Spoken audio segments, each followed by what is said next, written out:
કેરેલા સિરીઝના આજના આ બ્લોગમાં આપણે અહીંયાના લોકલ બ્રિજ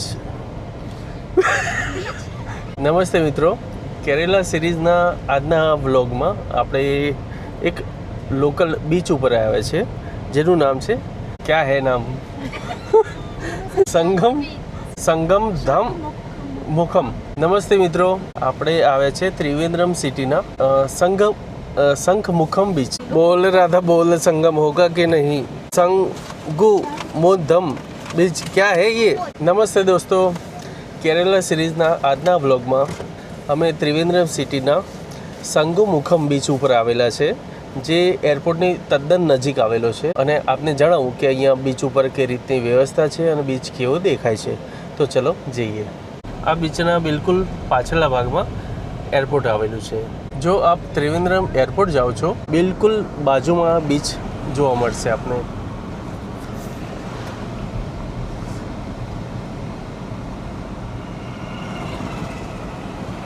આ બીચ ડોમેસ્ટિક એરપોર્ટની બિલકુલ જોડે આવેલું છે. જ્યારે આપ ડોમેસ્ટિક એરપોર્ટથી આવો છો ત્રિવેન્દ્રમ સિટી બાજુ, ત્યારે આ બીચનો નજારો આ રીતનો જોવા મળે છે. શંખ મુખમ બીચ બિલકુલ સામેની બાજુ આવેલો છે. આપણે અહીંયા જઈશું અને આપને જણાવું કે બીચ કેવો અહીંયાથી દેખાય છે.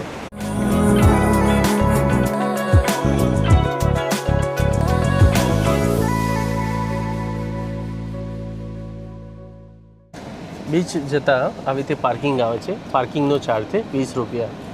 કેરેલાના કોઈ પણ બીચ પર જો ફરવા આવો તો છત્રી જોડે જરૂર રાખજો, કારણ કે તાપ પણ આમ બફારાવાળો હોય છે, પ્લસ ગમે ત્યારે વરસાદ પડે એનું કોઈ નક્કી નહીં. આ રીતે મેઇન ગેટથી એન્ટર થતાં સામેની બાજુ બીચ આવેલો છે.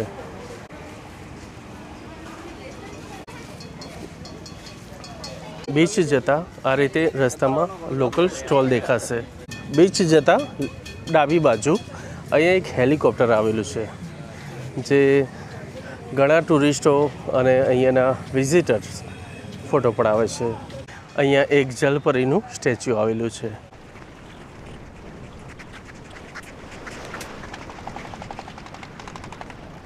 જલપરીના સ્ટેચ્યુની બિલકુલ બાજુમાં અહીંયા એક ઇન્ડિયન એરફોર્સનું હેલિકોપ્ટર આવેલું છે. અહીંયા લોકલના જણાવવા મુજબ ખ્યાલ આવ્યો કે આ હેલિકોપ્ટર વોરમાં યુઝ થયું હતું.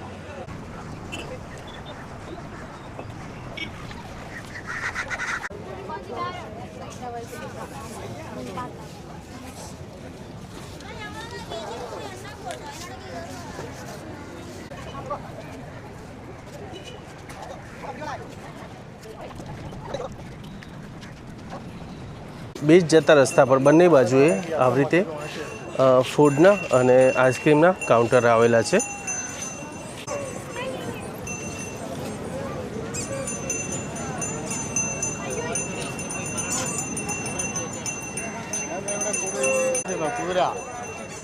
બીચની બાજુમાં આ રીતના ચા નાસ્તાના કાઉન્ટર આવેલા છે.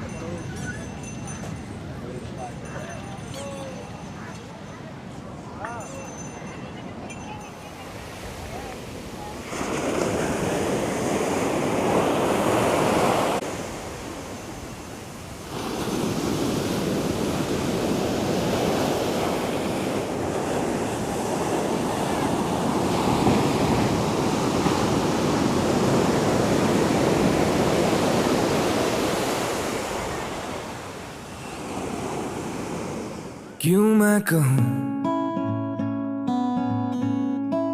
कि कुछ बात है, क्यों मैं सोचूं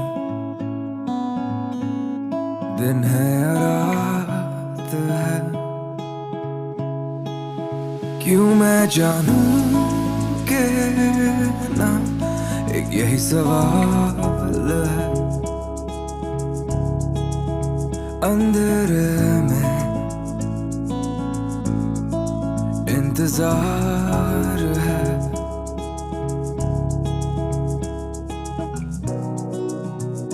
जल अकेले हैं पर गुलजार हैं. इन कुछ कमियों के साए में आजाद हैं। पंछी बन के उड़ना तो सीखा नहीं,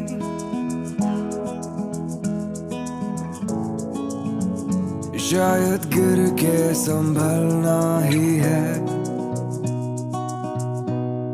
तो क्या नहीं है और क्या सही है और क्या नहीं है और क्या सही है। मत पूछ के क्या रंग है मेरा तेरे पीछे, तू देख के क्या रंग है मेरा तेरे आगे। मकबूल थी तू अब टुकड़ों में जीते हैं, बंद आँखों से तुझको अब रोज मिलते हैं।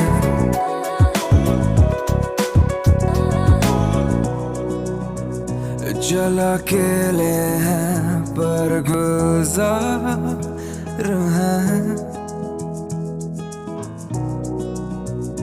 इन कुछ कमियों के साए में आजाद हैं।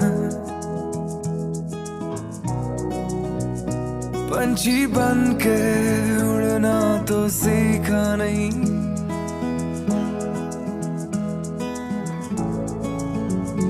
शायद गिर के संभलना ही है, तो क्या नहीं है और क्या सही है और क्या नहीं है और क्या सही है।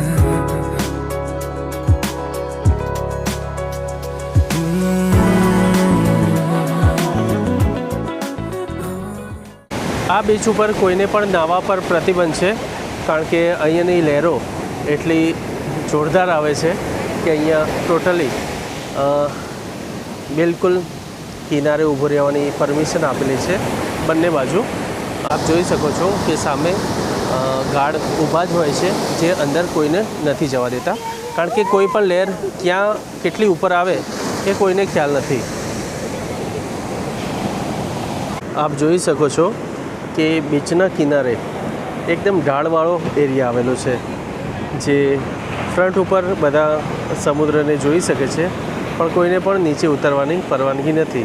જ્યાંથી લોકો ઊભા રહે છે ત્યાંથી નીચે સુધી ઢાળવાળો એરિયા આવેલો છે, પણ જે રીતના સમુદ્રના મોજા આવે છે ક્યારે પણ સમુદ્ર તમારા પગ પર પલાળી શકે છે અને તમને અંદર પણ લઈ જઈ શકે છે। મિત્રો 2-3 મોજા એવા જોરદાર આવ્યા કે ખરેખર વિચાર જ નહોતો। વિડીયો ઉતારતો હતો સ્લો મોશન અને તરત જ એટલું બધું પાણી આવી ગયું કે આંખો પલળી ગયો।